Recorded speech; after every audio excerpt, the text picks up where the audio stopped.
Dalam series anime Violet Evergarden, kita diajak oleh penulis cerita tersebut untuk memahami arti dari kata cinta serta maksud dari ungkapan "Aku mencintaimu" yang diwakilkan oleh karakter Violet sebagai seseorang yang masih awam dengan ungkapan tersebut.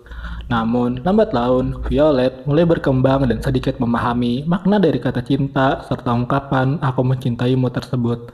Dan pada akhirnya, dia dapat memutuskan kalau perasaan yang dia rasakan terhadap seseorang yang mengungkapkan perasaan cintanya kepadanya itu merupakan perasaan mencintai secara romantis, atau bahkan lebih dari itu, yaitu sebagai bentuk cinta sejati. Memandang hal tersebut membuat saya berpikir tentang realitas mencintai di zaman sekarang, mengingat akhir-akhir ini sering terjadi kasus penganiayaan disebabkan sakit hati, juga tentang perselingkuhan yang terjadi, membuat beberapa orang mulai skeptis terhadap masalah percintaan, dan beberapa di antaranya ada yang berkomentar seperti ini. Orang nganggur kalah dengan orang yang memiliki pekerjaan, orang yang memiliki pekerjaan kalah dengan orang yang memiliki uang. Orang yang memiliki uang kalah dengan orang yang selalu ada untuk orang yang dicintainya.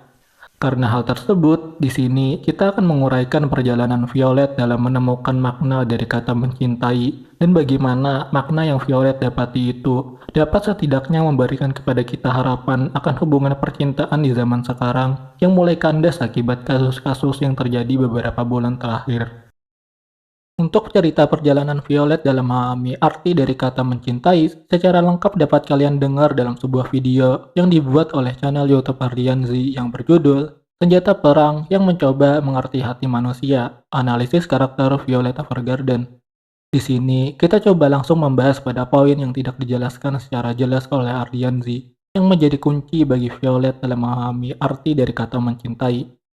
Latar belakang singkat dari Violet itu bermula dari sebuah pulau terpencil yang tidak sengaja ditemukan oleh Siegfried, yaitu kakak kandungnya Mayor Gilbert. Mendapati Violet memiliki kemampuan dalam bertempur, membuat Siegfried membawa Violet pulang dari pulau terpencil tersebut ke sebuah wilayah yang bernama Leiden, tempat di mana setting utama anime Violet Evergarden itu terjadi. Di mana di tempat itu, Violet akan diangkat sebagai anggota kemiliteran dengan status sebagai senjata yang akan digunakan oleh Mayor Gilbert dalam operasi militer yang akan dia lakukan. Menjadikan anak-anak sebagai senjata tempur, juga Violet seorang perempuan, membuat Mayor Gilbert menolak usulan tersebut. Namun, karena Gilbert bukan seseorang yang dapat mengubah putusan atasannya itu, membuat Gilbert memberontak pada perintah itu dengan memperlakukan Violet sebaik mungkin sebagai seorang gadis dan manusia. Termasuk dalam hal ini adalah memberikan nama kepada Violet, agar Violet merasakan kepemilikan atas dirinya sendiri sebagai seorang individu yang unik dan berbeda dengan individu lainnya. Identitas yang diberikan oleh Mayor Gilbert inilah yang pada akhirnya akan membuka mata Violet pada bentuk individualitas dirinya sendiri, sampai pada momen di mana Violet mulai merasakan perasaan keinginan yang timbul dalam dirinya di luar dari perintah orang lain, yaitu pada momen di mana Violet menginginkan bros Zamrud sebagai hadiah yang dia inginkan atas perintah yang Mayor Gilbert perintahkan. Walaupun dalam momen itu Violet masih terpaku hidupnya dalam perintah orang lain, namun hadiah yang dia pilih itu sepenuhnya berasal dalam dirinya sendiri. Momen tersebut berada di episode 8 menit ke-13 di season 1 pada anime tersebut. Dari momen tersebut, pada akhirnya perasaan Violet mulai berkembang sampai pada titik krusialnya di saat dimana Mayor Gilbert itu sudah sekarat disebabkan ia terkena tembakan senjata musuh. Dalam titik kritis tersebut, Mayor Gilbert memerintahkan Violet untuk meninggalkannya disebabkan pasukan musuh mau membom tempat di mana Violet dan Mayor tersebut bersembunyi. Dalam keadaan panik, Violet harus meninggalkan Gilbert demi keselamatan dirinya. Juga perintah terakhir dari Gilbert untuk meninggalkan dirinya agar Violet bisa hidup bebas dan tenang sebagai manusia. Dan sebelum Violet meninggalkan Gilbert, Gilbert mengungkapkan isi hatinya dengan mengatakan kalau Gilbert itu mencintai Violet. Dan dari momen itulah, series anime Violet Evergarden itu dimulai. Dalam teori psikologi, terdapat keadaan yang disebut sebagai kesalahan atribusi gairah atau misattribution of arousal. Itu adalah sebuah proses di mana seseorang telah mengartikan rangsangan yang dia rasakan sebagai penyebab terhadap munculnya hasrat yang dia rasakan.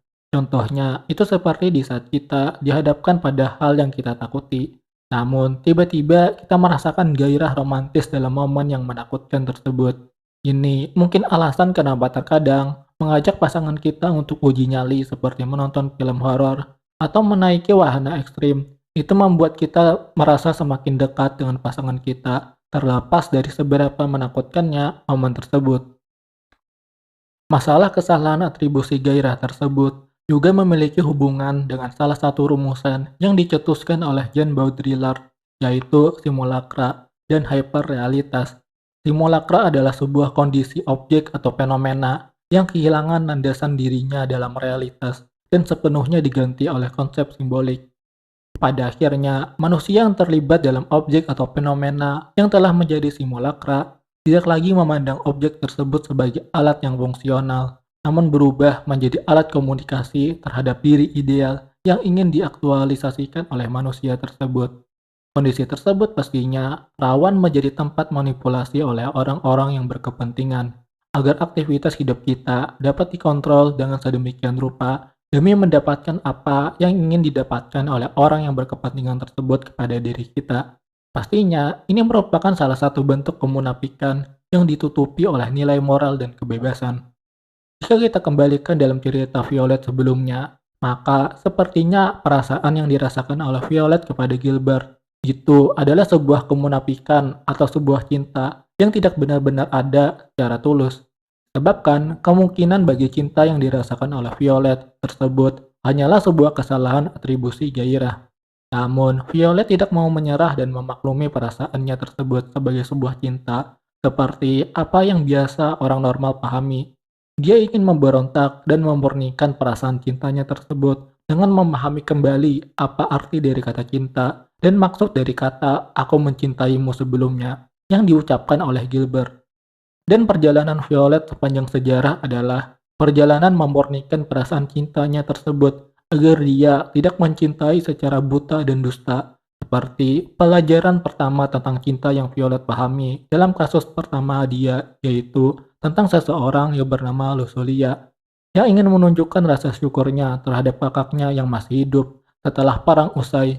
Walaupun pada saat itu kondisi kakaknya Lusulia agak berantakan seperti mabuk-mabukan dan lain sebagainya, disebabkan rasa bersalah yang dia rasakan akibat gagal melindungi orang tua mereka di saat masa perang sebelumnya. Momen tersebut membuat Lusulia ingin mengungkapkan kepada kakaknya kalau dia tidak masalah terhadap kejadian apa yang telah menimpa kepada kedua orang tua mereka. Dan juga Lusulia ingin agar kakaknya tidak merasa bersalah akibat kejadian tersebut dan mengatakan kalau masih ada dirinya sebagai anggota keluarga yang masih mencintainya terlepas dari kejadian tersebut. Dan Violet dalam hal ini membantu Lusulia dengan menuliskan sebuah surat yang langsung dan jelas kepada kakaknya Lusulia dengan mengatakan kalau Lusulia bahagia karena dia masih hidup dan langsung ditutup dengan ucapan terima kasih. Dengan surat sesederhana itu, masalah yang selama ini mengakar setelah perang usai sebelumnya dapat dicairkan dan keluarga Lusulia dapat bangkit kembali dari keterpurukan. Dalam hal tersebut, gerbang cinta pertama dipahami oleh Violet. Kalau cinta itu harus diungkapkan dengan jelas agar seseorang yang kita cintai menyadari perasaan cinta kita kepadanya. Dalam kasus-kasus lain juga memiliki pelajaran yang tidak kalah menarik seperti kasus di episode 4 di mana Iris ditipu oleh orang tuanya dengan berlagak seperti orang anonim dan meminta Iris untuk datang ke tempat orang tuanya itu tinggal untuk menuliskan sebuah surat. Namun, orang tuanya itu sengaja menjebak Iris agar orang tuanya dapat mencarikan jodoh lain di kampung halamannya itu kepada Iris dan agar Iris dapat berhenti bekerja sebagai penulis surat. Namun Iris menolak rencana orang tuanya tersebut, dikarenakan alasan dia menjadi penulis surat itu adalah karena rasa patah hati yang dia rasakan, sebabkan seseorang yang dahulu dia sukai itu menolaknya, membuat Iris sakit hati dan memutuskan untuk keluar dari kampung halamannya menuju kota demi menjadi penulis surat dan menghubungkan setiap perasaan orang lain melalui surat-surat yang dituliskannya. Dalam hal ini, Violet membuka pemahaman tentang cinta lainnya, di mana mengungkapkan perasaan cinta itu memerlukan keberanian yang besar. yang sama besarnya juga dengan dampak jika ungkapan cinta tersebut ditolak. Dan juga di sisi lain, dampaknya juga akan besar jika ungkapan tersebut diterima. Kasus selanjutnya menceritakan tentang seorang putri kerajaan yang bernama Charlotte yang menyukai pangeran dari kerajaan tetangga yang bernama Damian. Charlotte sering mengirim surat kepada Damian agar mempererat hubungan romantis di antara mereka. Namun, jawaban dari Damian selama ini terasa hambar dan kaku, seolah-olah Damian tidak menuangkan emosi yang setara dengan apa yang sering Charlotte berikan. Oleh karena itu, Violet diminta untuk menengahi masalah tersebut dengan meminta Charlotte secara pribadi menulis suratnya tanpa bantuan oleh penulis surat, dan juga Damian melakukan hal yang serupa.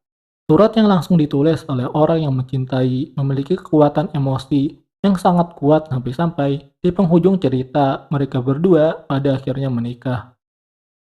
Dalam kasus ini, Violet mendapati pelajaran kalau masalah cinta itu adalah urusan milik kedua orang yang saling mencintai, bukan hal yang dapat diganggu-gugat oleh orang lain yang tidak berkepentingan, agar perasaan cinta yang dirasakan oleh masing-masing pihak itu dapat disampaikan secara jelas tanpa distorsi makna dan kesalahpahaman dari orang yang tidak berkepentingan tersebut. Dan juga pelajaran-pelajaran lainnya yang banyak dimuat dalam anime tersebut yang dapat kalian sendiri pahami melalui anime itu. Namun, di sini pada akhirnya Violet melalui perjalanan panjang memperjuangkan perasaan yang dia rasakan terhadap Mayor Gilbert. Pada akhirnya, sedikit demi sedikit, mulai memahami arti dari kata "aku mencintaimu" sebelumnya. Dan dengan hal tersebutlah, Violet yang sebelumnya merasa tertekan dan tidak memiliki alasan untuk hidup, mendapati kemandirian dan semangat hidup melalui cintanya terhadap Mayor Gilbert, melalui ungkapan cintanya kepada Violet.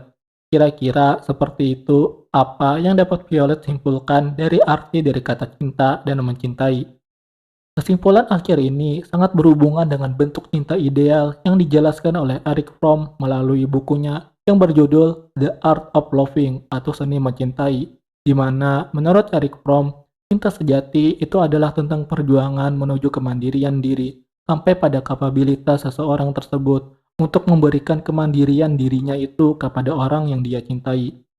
Jika kita kembalikan kepada kesimpulan Violet sebelumnya, maka upaya Violet dalam mencintai Gilbert dengan membuat dirinya menjadi cukup mandiri dalam hidup, sampai-sampai bisa hidup bebas dan tidak terpaku oleh perintah orang lain lagi, adalah sebuah bentuk cinta sejati yang selama ini dibangun oleh Violet dengan susah payah dan kerja keras. Hasil dari perjuangan Violet itulah yang membuat Violet layak untuk dapat mengatakan dirinya itu mencintai Gilbert tanpa harus merasa ragu akan perasaannya tersebut. Dan dalam titik inilah harapan cinta kita di zaman sekarang itu menjadi muncul. Mengingat realitas cinta di zaman sekarang itu tidak dibangun berdasarkan perjuangan dan kemandirian, namun lebih kepada bentuk apatis dan sinisme terhadap kehidupan. Dan cinta menjadi cara untuk menutupi diri kita dari realitas yang perlu kita pertanggungjawabkan. Harapan kita terhadap percintaan di zaman sekarang itu adalah melalui pergeseran paradigma dari mengungkap bentuk-bentuk kemunafikan cinta yang selama ini kita tuturkan kepada orang yang kita cintai, dan merobohkan simulakra cinta tersebut menjadi cinta sejati yang dibangun atas dasar-dasar mencintai yang nyata sebagai bentuk perjuangan, bukan sebagai bentuk pemanfaatan energi cinta demi menutupi diri kita dari tanggung jawab terhadap kehidupan yang kita jalani. Perubahan paradigma ini dapat dimulai dari diri kita sendiri dengan mulai meneliti perasaan cinta yang kita miliki. Apakah itu merupakan sebuah alasan untuk kita kabur terhadap kehidupan dan memanfaatkan cinta tersebut sebagai kopium agar kita dapat terus hidup di realitas semu dan munafik? Atau kita dapat menjadikan energi cinta itu sebagai alasan kita berjuang terhadap kehidupan sampai-sampai kita cukup mandiri dan dapat memberikan kemandirian cinta kita itu kepada orang yang kita kasihi.